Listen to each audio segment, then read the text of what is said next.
driving fast through the night. The horizon in the mirror, city lights. It isn't right that we should be ephemeral beneath the sea of stars. Still given time, we all burn out in spite of what we think we are.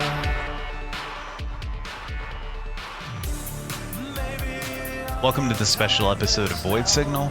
Debuting at the same time as this episode is the latest single from Raygun Romance. Ty Oliver of Powerman 5000 and the man behind the Raygun recently collaborated with Clint Carney of System Sin, but has worked with Julian K's Ryan Shuck, Daniel Graves of Aesthetic Perfection, and several other very talented artists who I am leaving out. I sat down to chat with Clint and Ty tonight to discuss the new video, the new single, and what comes next for each one of them.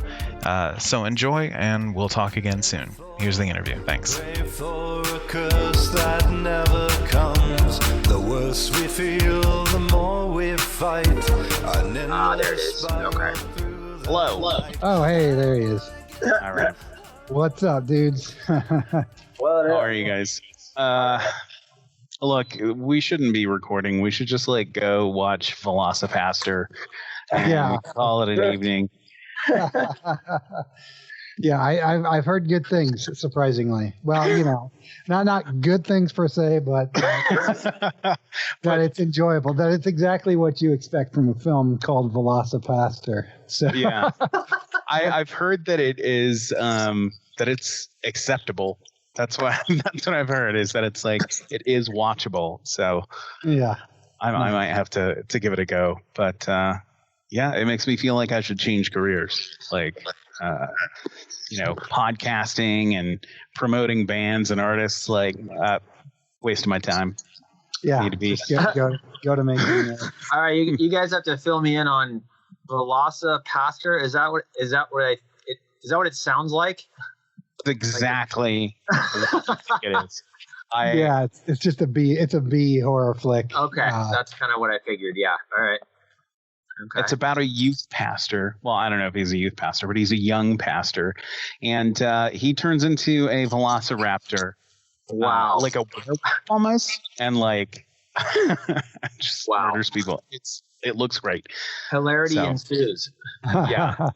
I have been listening to the new single. It's great. It's very fun. I've been enjoying it quite a bit. I did want to ask, just right off the bat, so the lyrical content is pretty dour. So I'm assuming that means either Clint wrote it or or you're both just depressing as fuck. So. No, it's just me that's depressing. Oh, okay. I'm depressing, but I didn't write it. It's Clint's lyrics. Gotcha. Okay, makes sense. Yeah. I had a feeling when I was listening to it. I'm like, sounds. I'm not feeling great. So this must be Clint's lyrics. But it's pretty great. How did this end up coming about? How did you guys meet and end up working on this?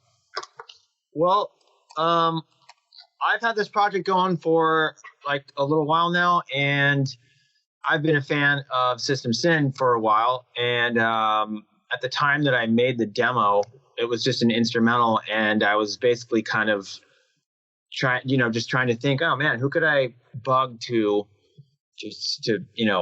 make this come to life with vocals. And I had been checking out Clint's latest album, and I just was like, you know what? I'm just going to shot in the dark. I'm just going to email him. I don't know him at all. And he actually replied and was really nice about it. I was very, pleasantly surprised with that. Yeah. Yeah, that Clint Carney, he's a nice fella. Yeah. Ty and I think we had been online friends for a while, and then we ran into each other at a Monster Palooza convention. Oh, that's right. Years ago. Right. So, but I think that was, until we started working on this track together, I think that was probably the only real conversation we had, was just 5 minutes in passing at Monster Palooza. Yeah, that's right. I had forgotten about that. Yeah, totally. That is correct. Yeah, I was looking at some of your back catalog today, and to be candid, to be honest, I had never heard Raygun Romance until shame on you. Until earlier this week when Clint was like, "Hey, I did this thing," or no, I'm sorry, I saw the last video that you guys had put up like a couple weeks back. There was another. Yeah, I started kind of promoting it like a couple weeks back. Yeah. So that was like my first exposure, but went through the back catalog and listened to everything. Oh wow, right on. Really love. Well, I take my job seriously, so. But been really enjoying it. Love the collaboration with like Ryan Schuck and Daniel Graves, and so I mean, after seeing those collaborations, like Clint made a lot of sense, actually. Totally. I love the. Did you hear that track he did with Danny Blue? Yeah, that super track. good. I love that track. Yeah. Yeah, right on. Thank you, guys. Timely too, because Ashbury Heights, recent guest on the podcast, just put out a single. Yeah, with Danny Blue. Yeah. I just listened to it yesterday, in fact, and it's fucking awesome. Yeah, super cool, extremely good. Yeah. So, what are your plans with Raygun Romance? Like, what direction are you hoping to take it? Well, it's basically really taking shape now, because when I started it, I had absolutely no intention of ever singing at all. I was working with a female vocalist, and I had like 6 demos, and basically she was like, "Yeah, I'll totally sing on these." But after that, it was kind of like that was it. She was going to go back to doing her own thing, but I wanted to keep going with it. And so at that point, I didn't have anybody to sing, and I was just going to like do guest vocals on like everything. But that quickly, I changed my tune on that one, because it was just too hard to track people down and keep any momentum going. And so this track happened toward the end of last year, 2020. But in between it coming out and now, or I'm sorry, it being done and then coming out, I started singing and doing vocals myself. So that sort of like changed the whole thing, because now I'm far more in control of it, and it's kind of got a new face and almost like a restart button. But I still had these 2 collabs, so that's why they're coming out now, the one with Danny Blue and the one with Clint. So going forward, I'm just going to keep putting out singles and trying to just get it, get people aware of it. And it's going to be me doing, being the face and voice of it from here on out. But maybe live, I'll start maybe thinking about that once I get enough songs together and out there, and maybe a little bit more, people aware of it. But yeah, it's just, it's pretty much just, I want to just keep it going and keep cranking out songs and hopefully get some sort of a following for it, Yeah, I admit I'm a huge fan of like projects that are like guest vocalist kind of collaborations.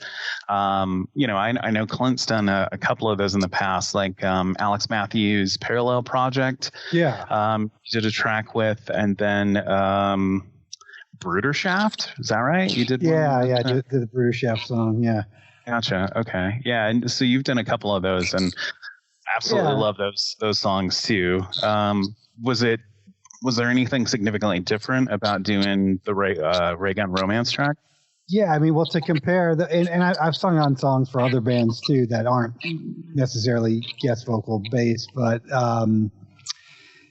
what I enjoyed about this project, I love the music right away, and Ty didn't tell me what to do. No way. I was just fuck yeah, all right, yeah. So I got to do kind of whatever I was feeling from it, and to me, that's like the most successful way for me to work. I've I of course I loved working on the Brudershaft track and the Parallel Project track and all the the God Module stuff I sung on and stuff like that, but this one, I was just kind of free without any specific direction as to what he wanted from the song. I was just really free to do whatever I was feeling from the music.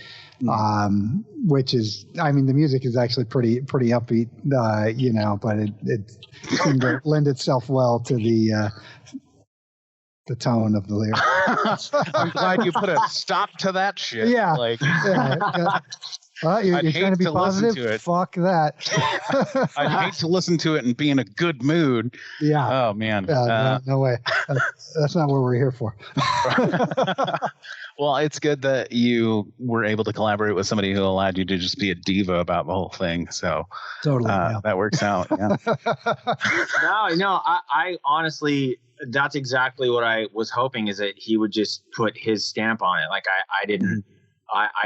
My part was done. It was like, okay, I need somebody to like do their thing on it. And yeah, so it was a good fit, Yeah, for sure. It is a good fit. I've been really enjoying it. I had it on repeat while I was cooking my wife's dinner, actually. Awesome. And yeah, really great. It did get me. Sorry, go ahead, Tony. Oh, I was just gonna say it's a totally different animal when you have to sing someone else's lyrics. It's like if you're doing a cover song, then you kind of know because you can hear the original and you can see what the intention is behind the lyrics. But when I've, like with Bruder Shaft, Rex Arcana, who's the driving force behind that, also wrote the lyrics for that song that I sung on. So it's just weird. It's just different trying to figure out the intention of how something should be sung if you don't have any frame of reference and you also didn't write the lyrics. So I in writing the lyrics, to me is probably one of my favorite parts of the process of writing music. So I was happy to be able to do that. Yeah, it turned out really well. Yeah, we're gonna have. I'm actually gonna have Rex Arcana on the show here in a few weeks. Oh, cool. He's good dude. Yeah, he is. He's very entertaining, very talented. So another quick question for you, Ty. Yeah, most people probably know you from being in Powerman. Yeah, totally. Yep. But this is a little bit of a different animal. I mean, the most recent Powerman record and single, oh gosh, did it come out last year? Was Black Lipstick when that came out? Yeah. Right. There's a new album in August of 2020. Yeah. Yeah. Great track too, by the way. Great Cool. record. But most people probably kind of know you by that, and I can see a little bit of overlap between that and Raygun. But what do you think differs primarily about it? Well, Powerman is more. It's definitely heavier and more guitar oriented for the most part. Sure. And this is definitely, not that. In fact, I went into it and was like, if there's no guitar in a song, then I have no problem with that. I just wanted to. I don't care if it's heavy. I mean, I kind of like pop stuff, so there's a big pop sensibility to it. Or I try to have that in there. And so it's definitely not as heavy as say a lot of the Powerman stuff. It's a little more synthy and a synthy pop vibe, you know what I mean? So Sure. yeah. Is that more of what you kind of personally listen to? Yeah, I mean, I before I was in Powerman, I was a Powerman fan, and that's like God's honest truth. So I like heavy stuff. I love guitar stuff, but these days, yeah, my I just tend to when I create it just comes out more of this synthy, synth pop kind of stuff. That just seems to be what's coming out of me these days. And I like that stuff too. But I also, I'm always going to like heavier guitar stuff as well. I mean, but Sure. But that's just not where creatively. That's not where I'm at these days. I'm just not. Yeah. Well, it's good. I mean, I think it's really good that you're like making music that is, I don't know, true to what you like. You know what I mean? Like it comes across. To me, it comes across in the music as being very honest and genuine, which is huge. Totally. Like nothing sucks worse than listening to somebody who sounds like they're not even into their own track. So right. Yeah, definitely not the case with this. This is like full on, right where I'm at right now. Yeah. Yeah. So single and video come out tomorrow officially. Is that right? That's correct. Yep. Friday. We are recording this the 29th of July, so it'll come out July 30th. Pretty exciting. What did you guys end up doing for the video? I'll let Clint take that one. Okay. Yeah, I mean it's a pretty straightforward performance video shot on. It's us pretty much performing the show with a white backdrop. But because we're so entertaining to watch, it's a very simple video, especially compared to a lot of the stuff that I've directed just visually. But I think the song kind of. It felt right. It was the right tone for the song, I think, I mean, I'll let you check it out and give your opinion then. But yeah, I don't think you want that. Oh, man. No, it's essentially a performance video. Gotcha. Yeah. The little preview of it that I saw, I don't know if, Clint shared this with you or not, Ty, but I have to share it because I think it's funny anyway. I had to message Clint like as soon as I saw the preview, and I'm like, man, you got to avoid white. Like, you look like an emotionally sensitive corpse. Like, you're like, the two of you are just so pale, and it's so much white, and I'm like, wow. Good. Good. But it was very fun to watch still, and the song's great, so that more than makes up for how white it is. Yeah. Yeah, there is a lot of white in it. But and I would encourage too, for anyone listening, Ty's got a lot of great music videos. He just keeps churning them out. So if you dig the music and you dig this video, you should subscribe to his YouTube channel as well, because he keeps putting out good content there. So thanks, man. Yeah, sure. For sure. Clint Carney makes some pretty good music videos too. What I'm told. Oh yeah, when he gets around to making them. Yeah. No man. pressure. So the video I've told you about this before, Brian, but the video for Knives that is not directed by me, but is directed by my friend Jim Bonner, is so close to being done, and it is going to be. I know I said that last time too, but now it's like really so close, and it's going to be the most insane music video you've ever seen. So just trust me on that. Okay. Well, I'm amped now. I'm super excited. Hopefully, it actually is close, and you're not just overhyping. I mean, he's been making this for a year, so it's been a year solid of just animation basically, and it's crazy. So nice. I don't want to reveal too much about it, but. It's pretty sweet. I'm pretty excited about it. So are you guys close? Was it this like an in-person kind of collaboration, or are you just sending files back and forth?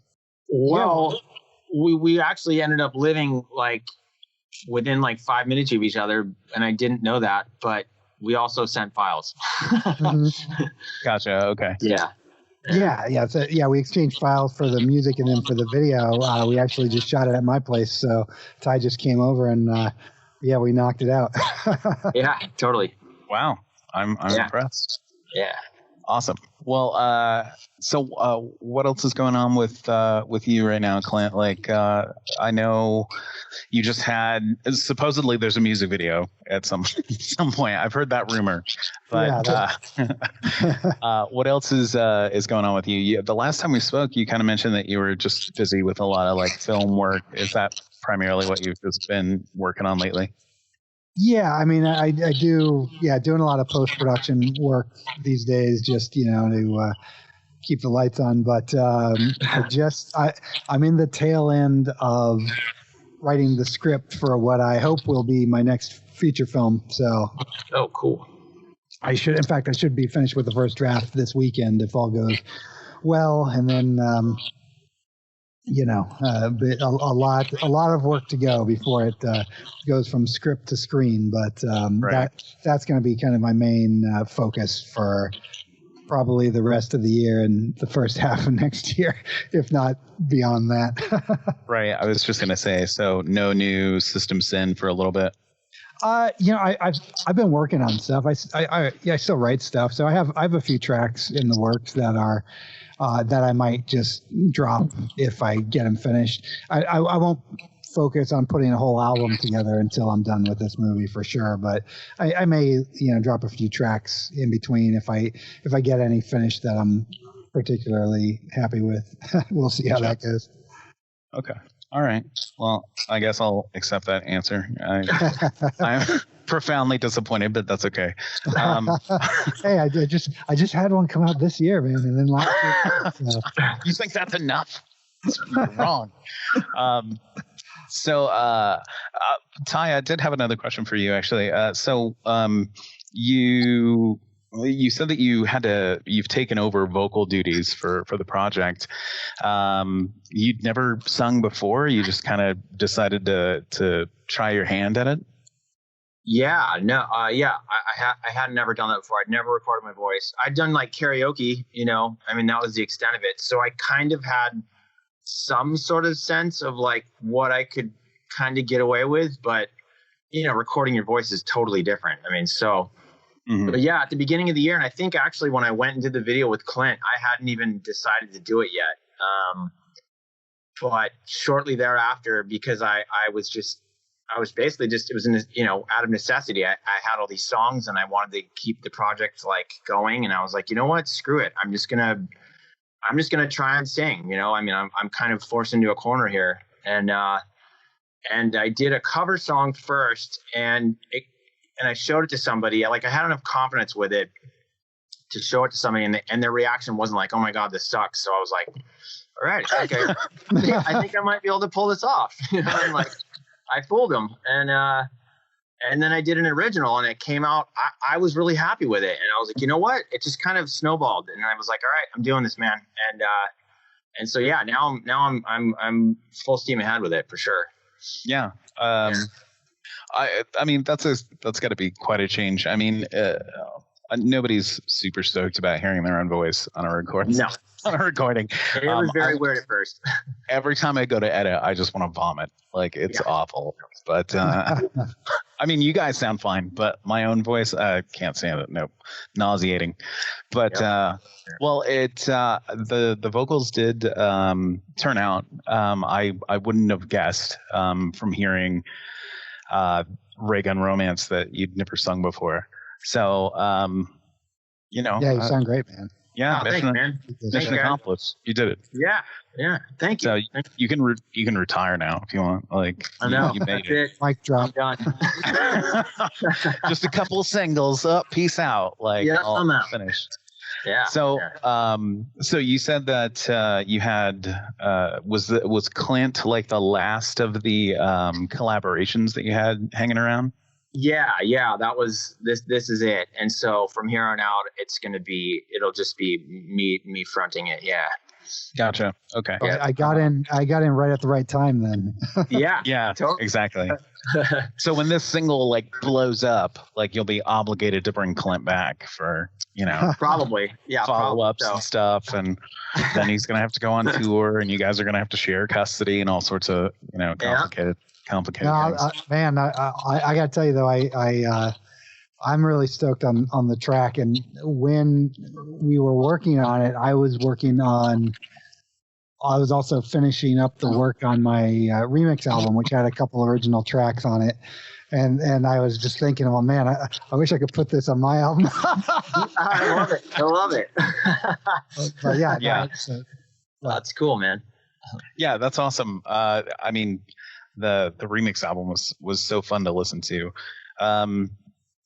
Sort of, maybe this is a bit presumptuous, but is there a possibility of hearing like a Raygun Romance remix of a System Sin track, or a System Sin remix of this Raygun single, or what? That would probably, I think a System Sin remix of the track would be more likely, because I'm not, I don't have those skills. I could attempt it, but I'm not. That's not really my bag. I mean, this is the man who said that he didn't have a lead singer, so he was going to like, true. Yeah, just balls out. He's just going to try, and that went okay. Maybe you could do it. I believe in you. if you can write music, you can remix. Okay. I mean, So- I've heard some remixes that sounds like maybe the person can actually write music and they still did a remix. So, it can't be much worse. You can only go up. The bar is pretty low. I have every faith. I have every faith in your ability, but Well, thank you. Sure. I appreciate the vote of confidence, man. I appreciate it. Yeah, you're welcome. To answer the question, I'm definitely down to work with Ty some more. He's a good dude, good to work with. So Thanks, man. I think we meshed well together on the project. So Nice. Well, that's good. That makes it easy. So Ty, just fill me in a little bit about you. How long have you been working in the music industry exactly? Well, as far as like Powerman was, my first professional gig. Right. And I landed in that one in 2015. That's quite the first professional gig to land in. Yeah, it is. And I am super and forever grateful for that opportunity.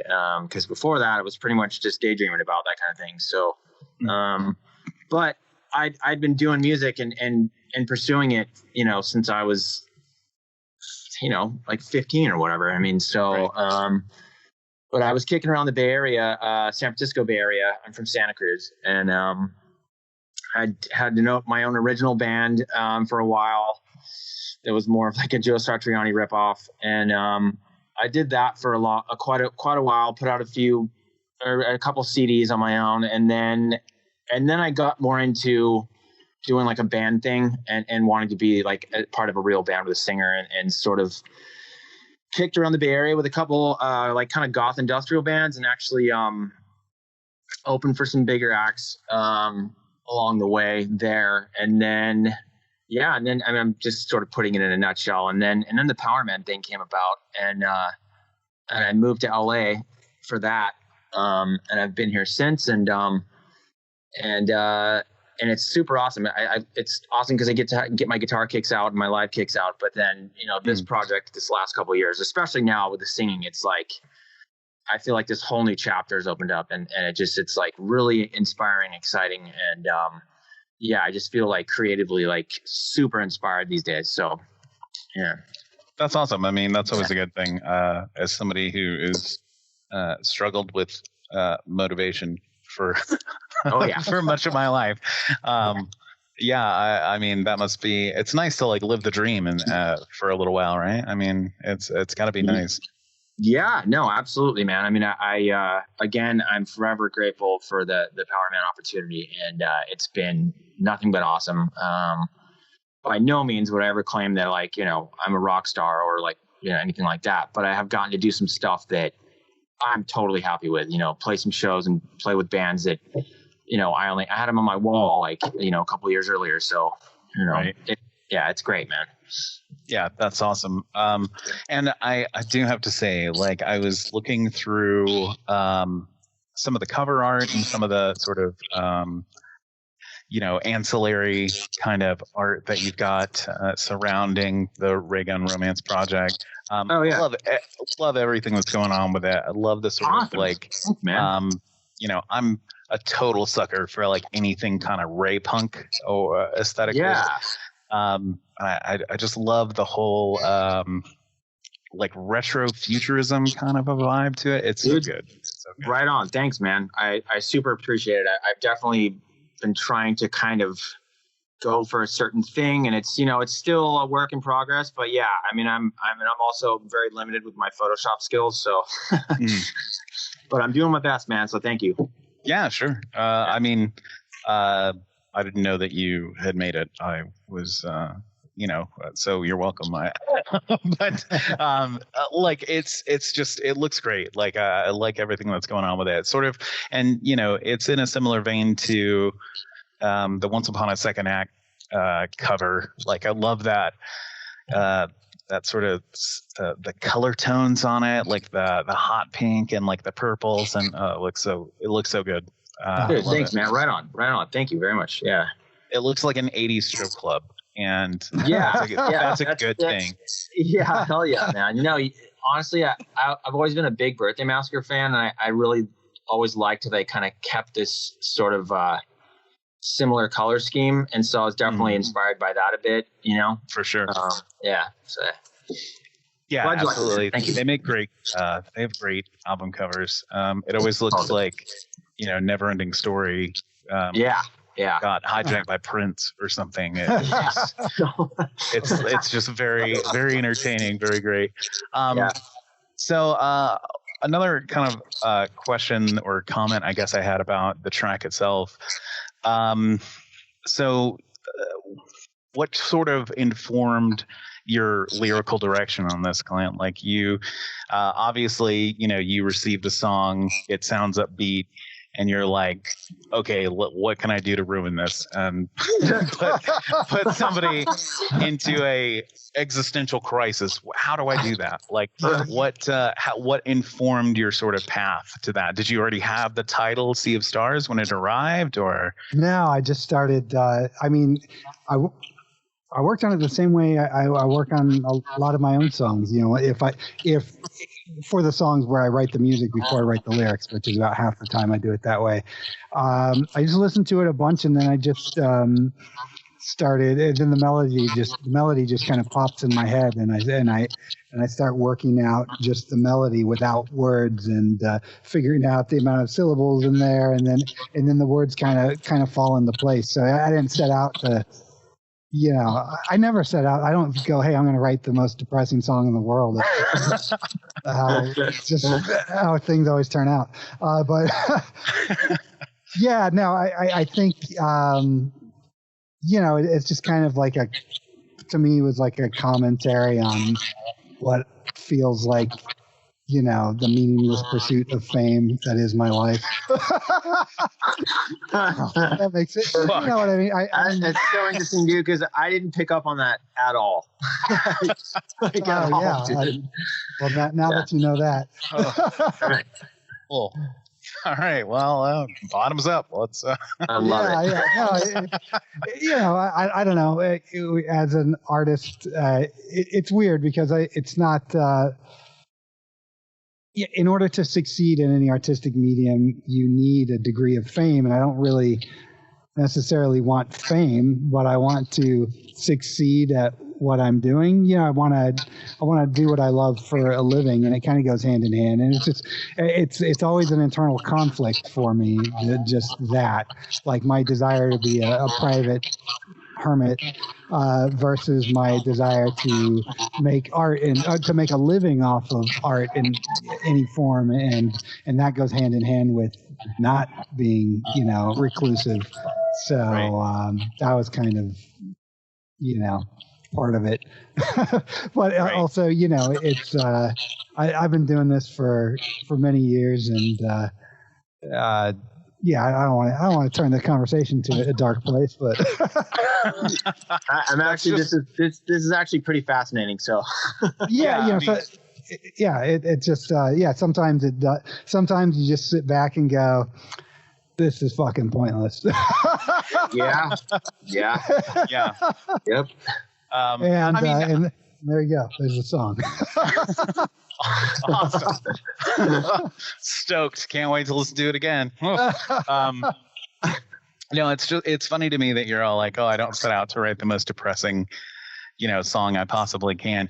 My wife probably wouldn't believe you if you told her that, because like I started listening to the song while she was in here studying for her thing she's got to do for her job, and she's like, you know, Clint is such a happy guy. Like, where does this come from? What is this? Where is this wellspring inside of him of just sadness? Just why is it unending? Like, he's so friendly. Like, where is this coming from? But I don't know. I mean, like, as far as like the fame and you know, trying to make art for the sake of art, like, I would love to believe that with the democratization of art and barriers to entry kind of falling down across like all the different mediums, I would hope that would help like cover over some of the like fiscal inclinations toward like creation, right? Like I would love to see more people making art just for the sake of art because it's what they want to make. I think if you're in industrial music or industrial adjacent, at least, and you're making music for money, you're in the wrong genre. Yeah. And not that, I mean, people succeed, and I've had a reasonable amount of success. I'm not, I don't want to shit on the success I have had. I'm happy for it, but it can't be, you just can't make industrial music and say I'm in it for the money, because it's just not there. You know what I mean? So I think most artists in this genre, I mean, some might go into it thinking, hey, I'm going to get rich doing this or whatever. But I think if you're in it for the long haul and you're just making this kind of music, you're doing it because that's the kind of music you love to make, and that's the way it is for me. It's like I don't want to, I love that I make a living doing fun, creative stuff, but I only do it because I get to make exactly the stuff that I want to make. If it were like, if I had to write stuff where I had to be fake or couldn't be true to myself, then it wouldn't be as fun, and it wouldn't be fulfilling, in the same way. Sure. So back to you being a diva about everything. I understand. Yeah, exactly. No, part of it is too is that when you, I think because I deal with a lot of emotional and heavier subject matter in my songs, I work a lot of stuff out in the process of that, or in painting, or doing my art. I get a lot of that, negativity that is, swimming through my system perpetually. I get to vent it, and then it allows me to just be a more carefree person when I'm not okay. It all makes sense. It's like you just pour everything into that, and then it just goes and exists on its own. Yeah, it's without my you. Therapist. Okay, all right. That's macabre. I like where that's going. But that's a sentiment that I've kind of heard pretty frequently. Last weekend, I recorded this crosstalk episode with Jamie from Electronic Substance Abuse, Samantha Franco from Varahari, and Tom Alsberg from Brides of the Black Room. He was also Mercury in Priest. And that was a sentiment that I heard from all of them, which is, if you are this particular genre is based pretty heavily around making art for the sake of art. And Ty, in your experience, do you find that to be true as well? What's that?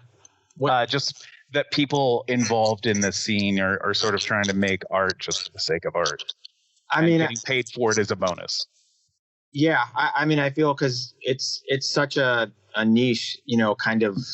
Well, I guess it's not really. That's not the right word. I feel like it's a genre that, like, if you're into it because you love it, like it's not something you're gonna like and make money there. Like you're doing it, because you're about it. Like it's a lifestyle. It's a whole thing. It's if you're trying to make money, I wouldn't suggest industrial music. I mean, obviously you can have success and people do it, of course, but I don't think that's the main motivation. I don't think, you know what I mean?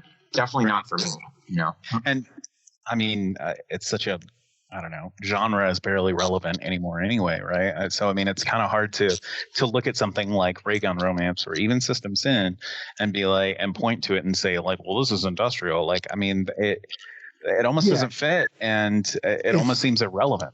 I mean, it's just a blanket term that covers so many things. I mean, I don't know what. I don't honestly know what. I don't call my music anything. I don't know what genre it is really, but industrial is convenient because it gets played at the goth industrial clubs or whatever. But really, if you tell me it's another genre, I'll accept that. Whatever people want to call it is fine. I just write music, man. No, I feel like it has those elements and influences in it, of course, but like, I mean, I just kind of go with like, it's electronic rock, I guess, or, synth something, that kind of thing. But I find myself leaning more and more on just that catch-all term of like dark music. Because it's just, it can be anything at that point. It can range from something like Raygun Romance to System Sin to Health or Julian K, which the collaboration with Ryan Shuck, like, after hearing the song with Clint, I was like, well, this makes sense. Like, because not that, that you sound like a Julian K ripoff. That's not what I'm saying. No. Just that you're. I totally am, by the way. But just like thematically, I guess is kind of what I'm driving at. Like that same sort of like California, like nighttime on the road kind of Miami Vice sort of feeling. It really comes through, really shines. So, I mean, when I saw the Ryan Shuck collaboration, I was like, oh, I got to listen to this. I got to hear what's going on with this. And the song with Danny Blue is really great too. And I can only imagine how like shitty it is trying to reach out to people to get them to like guest vocals on stuff. I mean, it's hard enough trying to just coordinate people to to talk to me for an hour on Skype. Yeah. So, has there, when it comes to the collaborations and stuff that you have put out so far, is there anybody that like you almost got that you kind of wish you'd managed to like work out like some scheduling things? It's kind of a tricky question, but I'm curious. Yeah, well, you know what? I guess there wasn't one that was going to happen and didn't. It was more like I reached out and it just kind of didn't happen, or they couldn't come up with anything or something. But I reached out to Nightclub and God, I'm forgetting her name. Emily. Yeah, Emily. Yeah. This is way back before like I don't think I even had a name for it yet. And I reached out to her, and she actually was cool and like said, yeah, let me hear the track or whatever. And but she's just like, after a while, I didn't hear anything back. And then she kind of was like, I can't really seem to come up with anything. But it was super cool about it, And so that one, it just didn't really happen. But other than that, honestly, most of the people that wound up on it, like the Daniel Graves one, really, I didn't think that was going to happen at all. Cause I've never met him. I just emailed him, and it took like a month or two for him to even reply, but he did. And I'm like, I was like, wow, holy shit. And and then he just sent it just one day, just sent it back. Here you go. I was like, wow, awesome. Yeah. But other than, it's a lot of, you got to be patient. You got to, except for in Clint's case, he was so like quick to reply, and I got this going on, and then I can work on it. It was very like bam, bam, bam. I was just like so impressed by that. I was like, wow, that's so cool. But and then otherwise, it took me forever to do the music video. No, that's okay. That's okay, man. But yeah, I mean, it's a lot of, you got to be patient, and you gotta, I kind of just I went into any one of them that I reached out to expecting nothing. So when it happened, it was like, oh, cool. Like that's so it happened. Wow. I can't believe this actually worked out, so. Right. And go ahead, Clint. You hit me up at the right time where I was looking to procrastinate from working on my album. So. Yeah. No, it was, you were just so friendly and like quick to reply. And there wasn't like this big lag or what's going on or when am I going to hear it? It was always just like on it, so. Yeah. So, I mean, for me as a lay person who's never written a song, I mean, could you just talk a little bit about like that feeling of like when you finally get the track back with the vocals added to it, like what's your reaction in that moment?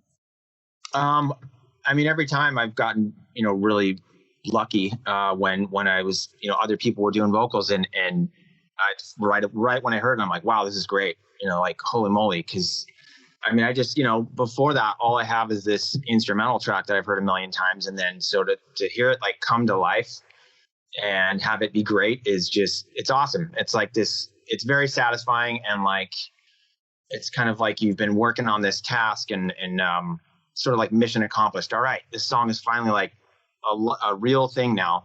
And it's reached its full potential, and it's an awesome feeling, man, for sure. Right. It makes you feel like a real boy at that point. Yeah. I'm like, all right. Yeah. I mean, I don't. It's kind of a trick question, right? Because you're not going to be like, oh yeah, when I got Clint's vocals back, I just was like, oh fuck, I thought he was capable of so much more. I mean, there was that reaction, but no, it's just I've been very fortunate to where everything I've heard. I mean, I kind of knew though that I wouldn't reach out to somebody if I thought it wouldn't work or I was gonna be disappointed. Like the people I'd reach out to, I liked their music and they were pretty much a direct influence on me. So I'm like, well, this will work, so. Right. I was pretty confident I wasn't going to be disappointed, and I never was. So yeah. Well, that's awesome. I mean, I'm glad that has a happy ending. And yeah, totally, man, totally. Let me send this happy song over to Clint. And say, Wouldn't that be awkward though if you got someone who you really wanted on a track and then they sent something back and it was just awful? I'm honestly, I'm trying to think if that happened at some point, and it didn't. It really just didn't. And so, I've been very fortunate in that, because that would suck. Because I mean, hey, man, if you're ever looking to have that disappointing experience, just send something over to me. I'll get you some vocals back. They're gonna be hot garbage, but it'll be a laugh. Noted. I'll keep that in mind. You're welcome. I'm free all week. It just awesome. Whenever you got time. Right. So are we going to so Raygun Romance is just you for the moment. Is there going to be inclusion of are we going to see any Powerman members like contributing anything, or is it just this is you on your own, separate from the rest of your career? Oh yeah, this is basically my baby. That's gotcha. My thing. I mean, it's kind of, I kind of look at it like Clint with System Stand. It's like, it's his baby. It's his alter ego, so to speak, I guess, and, it's basically my creative vehicle on that. So yeah, it has nothing to do with, I don't even mention Powerman most of the time, which people have been like, oh, you should totally try and, use that to get some doors opened or whatever. But I try to keep it separate because I don't know. I feel like it's my thing, and I'm it just feels so different from the Powerman thing. Yeah. So yeah. That makes sense. I mean, like any doors that name dropping Powerman would open would not be the most relevant, I guess. It also wouldn't be earned based upon your own merit, I guess. Right. But it can help, of course. But sure. Yeah, I just feel like there can be some crossover appeal, but I feel like the audience that I could be totally off, but that will dig this is not. It's not a lot of that same people. Mm-hmm. You know what I mean? Does that make sense? Yeah. Makes sense. And System Sin being Clint's alter ego is pretty accurate. If you call him on the phone, when he picks up, he says, "This is System Sin." It's real weird, but I just let him do whatever he wants to do, whatever makes Clint happy. Yeah, sure.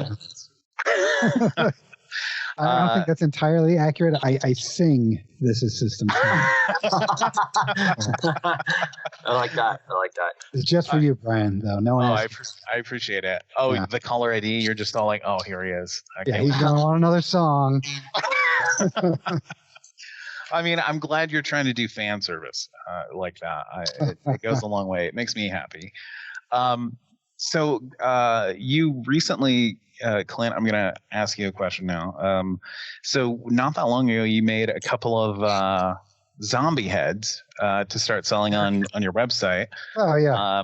Which I'm going to plug right now, systemsin.com. I'll give you my PayPal information after the episode. I can give out a coupon code if you want. You want to just you want me to start hawking your wares for you every week? I'm just Clint's new store has zombie heads for shit. Yeah. Awesome. I'll do that. But you put up a couple of zombie head busts that are splendid. Absolutely love everything that's going on with those. they looked like a blast to make. Like, can you just tell me a little bit about that? Yeah, so I was just in. I don't know. I had just been working so much on other people's projects. Just movie work. Post production or building props or whatever, and I was just going nonstop. And I generally do this 7 days a week. I don't get many days off. So I just decided, you know what? I'm just going to do a for me project. I'm just going to pause work for a bit and just do something that I want to do for fun. So I just pulled out some clay and started sculpting. And that zombie dude, the sculpture came together, and I was happy with it. And so I just molded him and made some fun zombies, and been fortunate enough that there's some people out there that liked them well enough to buy some. So yeah, that's awesome. They're amazing. I was so impressed with how they came together, especially like the details of like having the hoodie on them. Like, well, the hoodie was kind of like a necessity, but it worked out well because the sculpture itself is just half a head. It's life size, but it ends behind the ears. And so when I was sculpting it, not sure if I was going to make it into anything or not, I thought, okay, well, maybe I'll do a rubber mask. But then I ended up really liking the sculpture, and I'm a mask collector, but I also mostly I don't collect them to wear them. I collect them to display them. So I buy a lot of like resin display busts and stuff like that too. I do wear them from time to time. I was going to say, you don't have to lie. Like, just in private time. Okay. But yeah, so I like a good resin display bust because it's easy, it's rigid, it's easy to display, and that's kind of how I liked it. So I decided instead of doing a latex mask, I was going to do that, but because the sculpture had no back of the head, I was thinking originally maybe doing like hair or whatever, but it just looked cooler without hair, so I just gave it a hoodie to cover up the lack of sculpture in the back of it, and it worked out. Yeah, it looks fantastic.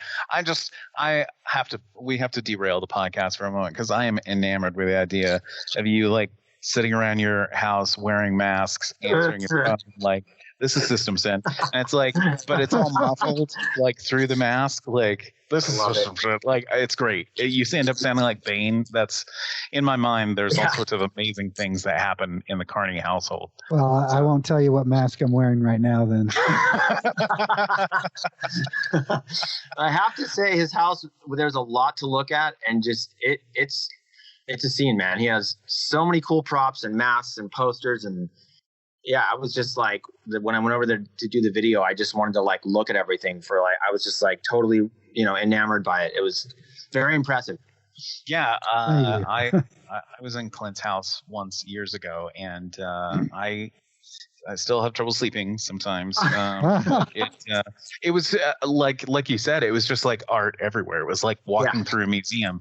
Like, I vaguely remember like your wife offering me something to drink. I couldn't tell you anything else about her because all I remember is just all the other like art and masks, and it was such an experience. It was. I felt like I probably should have paid you to go. No, totally. He could give tours. Yeah, people would pay to have a tour. Yeah, right. Like you're missing out here, Clint. Like you gotta the human skull collection.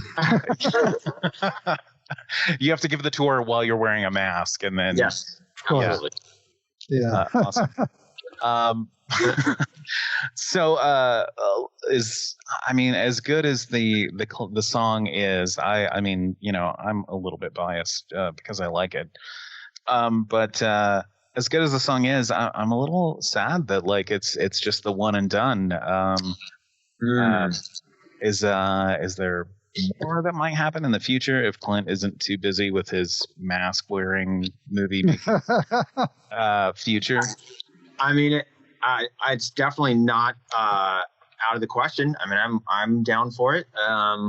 It's a possibility. If who knows what the future may hold. Yeah, exactly.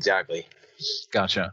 Yeah, I mean, I hope people respond to it. I've sent it out to friends of mine in the industry. As you know, you got it early, but I sent it out to a lot of DJ friends, and it's been getting really good response so far. So I think, I think people will love it, and that'll probably, depending on how it's received, I guess we'll see how it goes. Yeah, we'll see how it goes. Yeah, and I mean it's been effective so far because I mean as much as it hurts me to like confess that I hadn't heard it before, like it was like, well, why hadn't I? Like this is catchy, this is good, this is so similar to other things that I like as far as like Julian K, System Sin, I mean Danny Blue, Asbury Heights, the list goes on and on of bands that I listen to on the regular that Raygun Romance can most certainly sit on the shelf next to. Awesome. Well, that's like when Ty first emailed me about it. I mean, the first thing I did was like pop open Spotify and listen to his other tracks. I was like, oh shit, this is fucking great. And I was also surprised that I hadn't heard the project before. And was more than excited to be a part of it. And I think I'm hopeful that with every new single that Ty puts out, that he'll reach more people and that will then discover the back catalog, because he's got a lot of great tracks to discover. So even if the first, if Sea of Stars is the first track System Sin fans here, I'm hopeful that they'll then go and look up the other tracks because they're just all fucking bangers, Oh man, thanks guys. Yeah, I mean that's been the struggle is trying to get it noticed and people aware that it exists, and it's basically just me. I don't have like a manager or PR or anything. So Clint has been super helpful with this. Even in just this last couple of, he's like, oh, I sent it out to all these people and we're doing this interview now, and it's like that's huge for me because I am like really pushing hard to get people to aware that it exists. It's been a struggle so far. So yeah. I mean, it's I don't know. I wish that wasn't the case, but I feel like that's kind of the sad truth. Is just that like, while there's so much more music to enjoy that's good, like it can be hard to find. So I was delighted to have something new to listen to that was like more than just like a single. I'm glad that there was like a back catalog of stuff for me to like visit and check out. I assume like, are you going to try and do like a full album at some point, or just assemble all your singles into a thing? Or when I first started it, I initially was going to do an EP, and then as it went along, it just made more sense to kind of keep putting out singles. And especially now, it just people's attention spans are so short, and like in order to keep something kind of always, I kind of feel like you just have to have something to always be kind of pushing. I mean, and so for now, I'm just going to keep putting out tracks as I see fit, and can produce them, and videos is along with them for now. But never say never. I mean, maybe at some point I'll kind of get a collection of songs that I feel just needs to be put out as in one clump or something. But for now, I'm going to keep pushing singles. I mean, I already have a few more originals that are done, and I'm planning on being like the next thing in line. But so for now, singles. But yeah, never say never, man. Awesome. Well, I'm excited to hear what you have coming up next. I know that it's a little bit premature, typical for us men, right? It's a joke. But I assume you've got like a follow-up in mind or on the horizon, like in the next couple of months? Yeah, I'm thinking. I was trying to keep it to like one a month, but I mean, it's getting a little tougher, because I got to, doing a video for each one, and it gets to be a little hard to keep up with a bit. But yeah, I've got a track in mind for sure, and one even after that. It's just a matter of getting a video done for it, and then getting it out there. So it's basically as soon as I get a video shot and edited, then I'll start cranking it out. Gotcha. Okay. That's exciting. Looking forward to it. Hopefully it doesn't, take you too long. Hopefully you don't like say that you're going to make a video and then you just don't, and you just put it off. Hey, I'm feeling attacked here. I feel like that was directed at Clint. No, I would never. I love Clint. I would never put him on the spot like that. That's all right. The way I got so many projects going on at once. Sometimes things take longer than I'd hoped. Well, you got a loyal fan base waiting for the next System Sin whatever to come out. And it's mostly just me, but that's I know.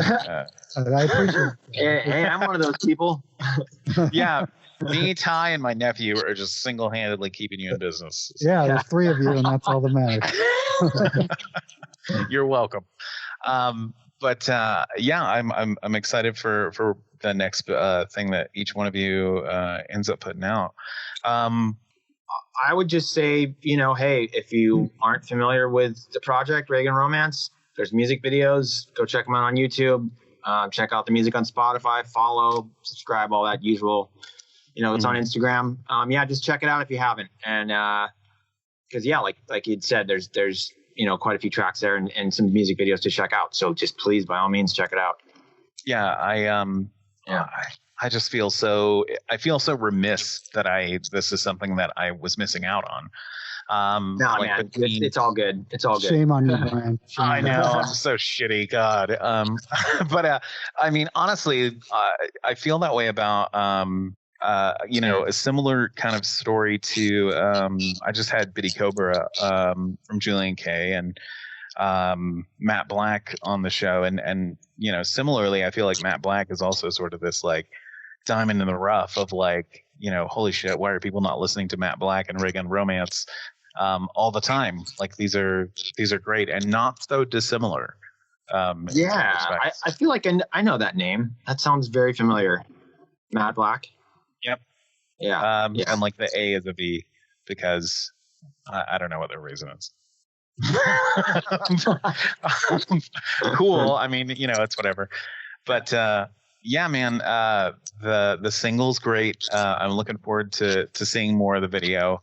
I always love watching Clint in a white room. Just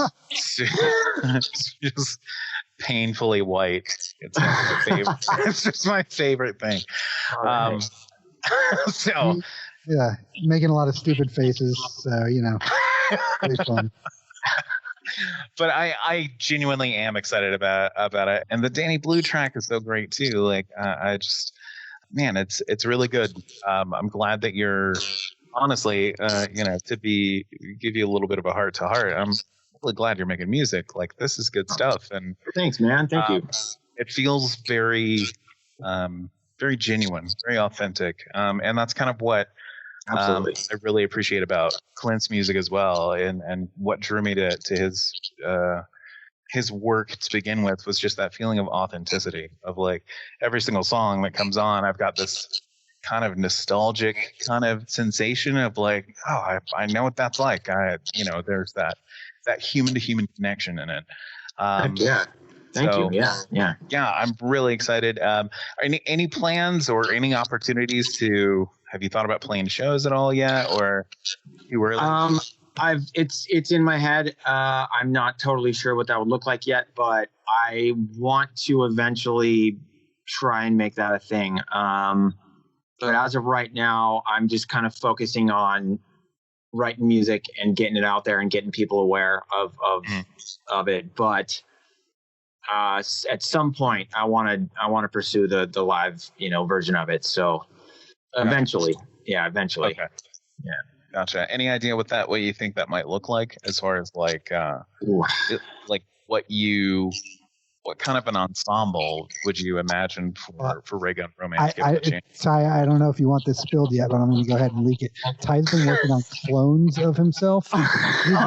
He's been growing them in his closet. So if those are ready, do you think they might join you on stage? Yeah. I was hoping you wouldn't say anything about it, but so can you cut that part, Ryan? I'll make sure nobody hears about that. Shoot, honestly, I'm not totally sure. I think it would kind of be, maybe a live drummer and a keyboard player, and then myself singing. I'm not totally sure. I definitely want it to be more along the lines of, say, what Aesthetic Perfection does, or even Clint does with System Sin, or not something with guitars and a real bass. I want to keep it very electronic and synthy based. You know what I mean? So yeah. Which is pretty interesting, because like guitar was guitar like your first instrument? Yeah, I mean that's basically what I've always done until this project, which there is some guitar in it, but it's very minimal, and I really am I was very adamant about keeping it minimal and not the focal point. And honestly, most of the stuff that I've come up with recently doesn't have any guitar in it at all, and that's fine with me. But yeah, guitar is what I've mainly focused on. I played drums too when I was younger, like first starting out, and then I kind of flip flopped between the two, and then I focused on guitar for like a while. Yeah. Gotcha. Okay.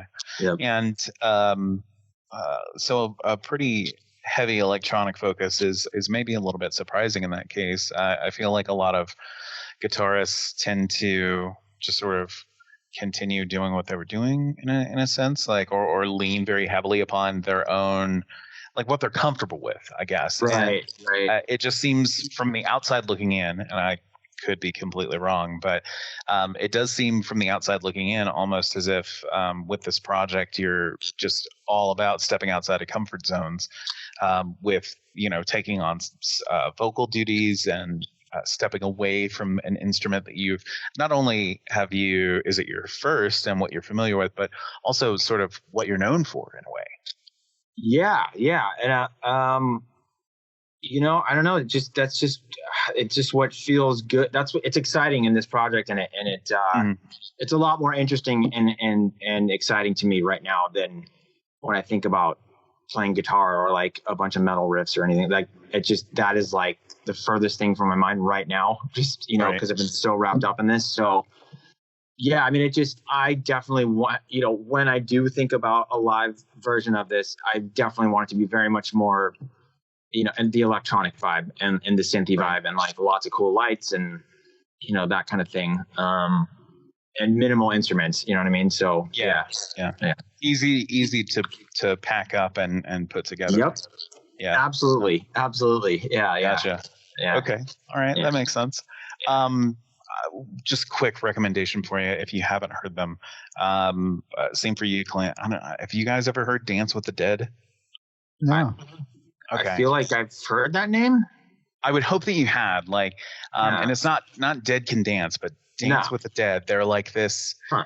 It's like 80s synth wave mixed with like guitar, like as if, I don't even know, like John Carpenter had a baby with Metallica, and I don't know, Perturbator, or what's that, Carpenter Brute, or an artist like that, like just really like no holds barred electronics and guitar. Like I went to go see him live in San Francisco years ago at this Slim's. Slim. And I didn't know what to expect, and they came out and like, it was just like two dudes, and they start the electronic track and then just like get up there on guitars and just slay, and they've like just shredding, and I'm like, where am I? What is this?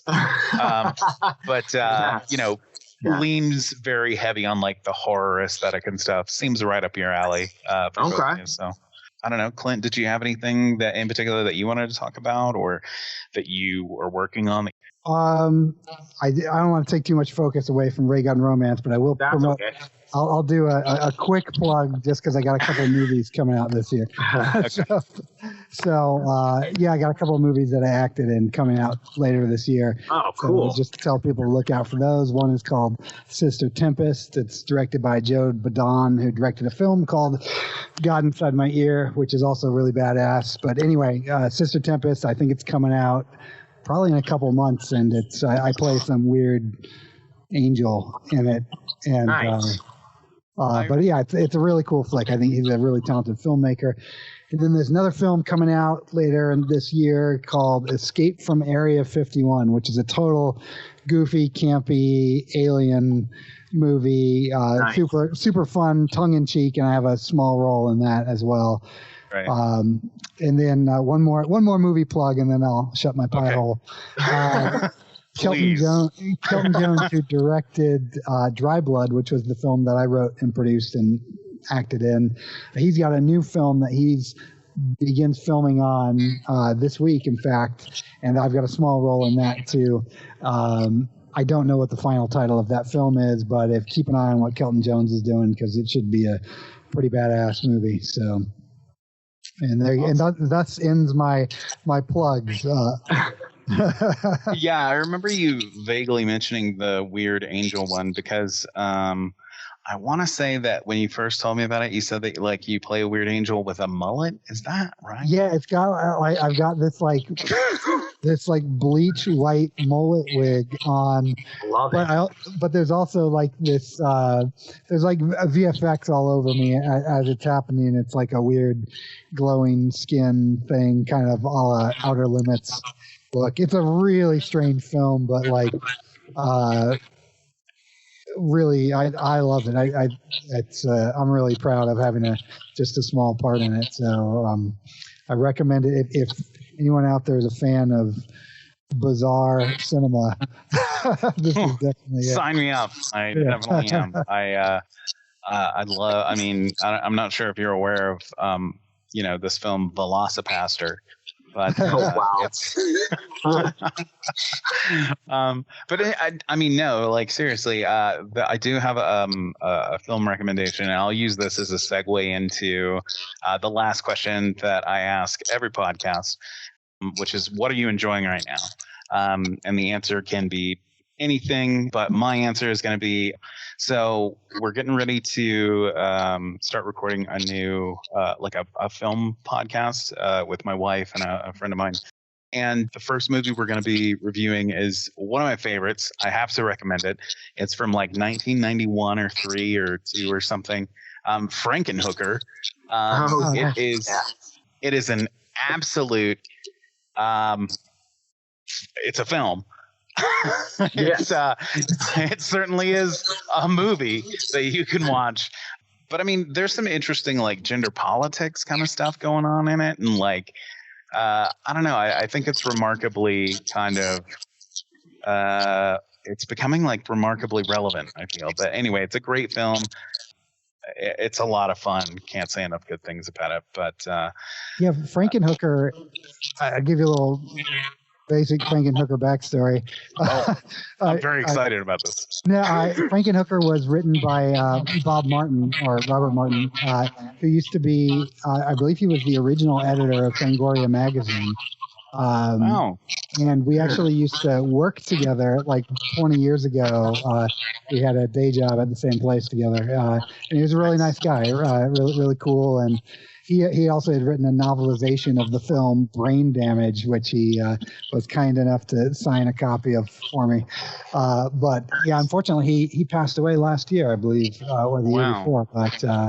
But yeah, I back your Frankenhooker recommendation. I'm sorry to hear that. What is Brain Damage? Is that the one about the is that the like parasite thing? Yeah, that's like on the guy's shoulder. Oh shit, that movie's so good. Yeah, he didn't write the movie. He just wrote the novelization based on that. But he did write the script for Frankenhooker, or co-wrote it. Wow. Oh, wow. Yeah, that movie is fun. I very fondly, like, my wife very frequently is all like, "Let me give you some of my juice, Brian." Like from that film. Like, it's so bizarre. It's so strange. Like, if you haven't seen it, it is worth the price of admission. But it's everything you expect from a film called Frankenhooker. Yeah, exactly. It's good cinema. All right, cool. Well, and of course, musically, I just got this new Raygun Romance single that I'm just all Love about. Love it. So good. Like, Thank you, man. Oh man, and that Ty Oliver guy that's in the band, dreamy. Gosh, stop it. So good. Stop it. But that Clint Carney guy, I don't know, could do without him. He looks kind of Piece of shit. You guys. But all right, well, Clint, what are you enjoying right now? Like, what's making you excited to get out of bed aside from this wonderful Raygun Romance? Yeah, so new stuff. We talked about it briefly before. Really digging that song "Cutscenes," the new Ashbury Heights song that they're introducing on it. And then also, there's a band that actually contributed to my last remix album, but they just released a new EP. The band's called Cult of Aaliyah. And their new EP is pretty awesome. So I recommend checking that out. It's on all the usual, digital platforms and stuff, as well as Bandcamp, but, Cult of Aaliyah. And that is my recommendation. Awesome. Yeah. I'm great band. I've checked them out. I didn't know that they had a new release, so I'll have to give that a listen. Yeah. It's called Offerings. Gotcha. Okay. What about you, Ty? What's making you excited to get out of bed in the morning? It's so weird how this happens. Whenever I'll be just listening to the crap out of something, and then somebody could ask me a band I like, and I just go blank. I'm like, no. I guess I really like the latest Imperative Reaction. It's really good. I know it's maybe kind of a generic answer, and then super generic. Imperative Reaction. So I hear that keyboard player's an asshole too. No, that new album's really good, man. It's good. I really like it. Ted really outdid himself with that one. Yeah. Sure. And then, God, Guilty Pleasures, Grimes a little bit. I wasn't really I'm just not even aware of her until I don't know, the last 6 months or something, and I'm like super digging on her stuff, some of it. And then what was I watching? I'm kind of drawing a blank right now, and I'm going to kick myself later. But honestly, I've been spending a lot of time because I'm trying to basically learn how to mix, and be terrible at it. And so I've been doing that so much that I just haven't really. I'm usually just tweaking out on that, and then it's sort of just like I that's all that's just in my head lately is sitting and trying to make a mix right. Right. So it's kind of where I've been at lately. Yeah, I guess Grimes, Imperative Reaction. I'm always listening to the 80s hair metal. If that's just sort of my default. I'm a total 80s hair metal guy, so that's fun. Yeah. I recently introduced my wife to this is tangibly related to a hair metal comment, I think. I recently introduced my wife to Dragon Force. Yeah. She'd never heard them, and I'm like, look, you don't know anything about keytar shredding, so let me educate you. Yeah. Those guys are intense. Yeah, super intense.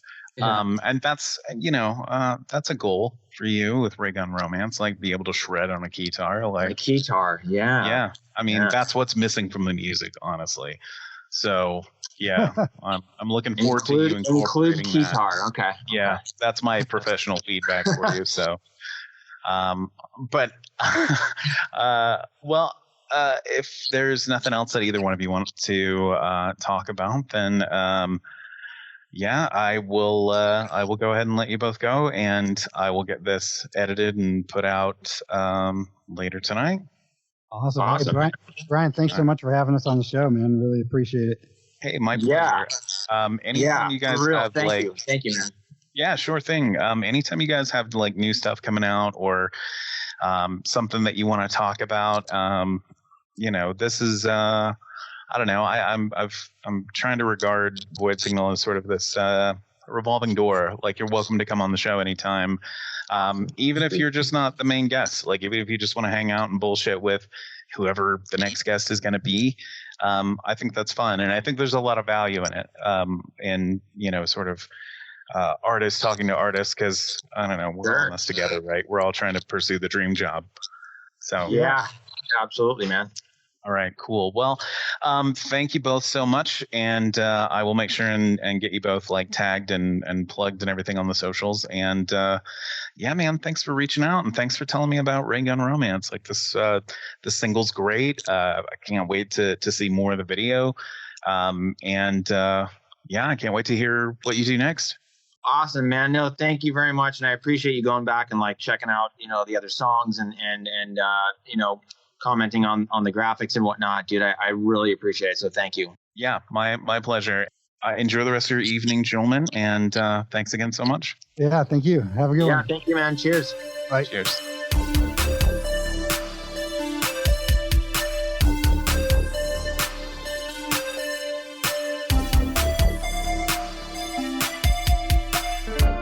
Driving fast through the night, the horizon in the mirror, city lights. It isn't right that we should be ephemeral beneath the sea of stars. Still given time, we all burn out in spite of what we think we are.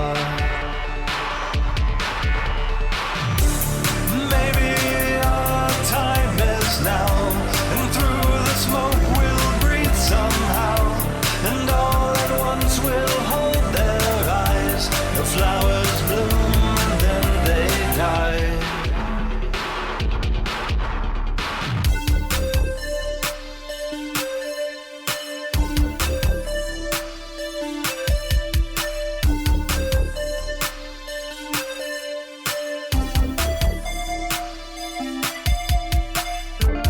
It's the lie we live for, pray for a curse that never comes. The worse we feel, the more we fight. An endless spiral through the night. I don't wanna give up, I don't wanna not try, don't wanna feel that life has passed me by. But every second I waste, I feel the air disappear, and all the fears that I faced are still right here. Maybe our time was always now. What future would our past allow? The flower blooms and then it dies, but in this moment we're alive.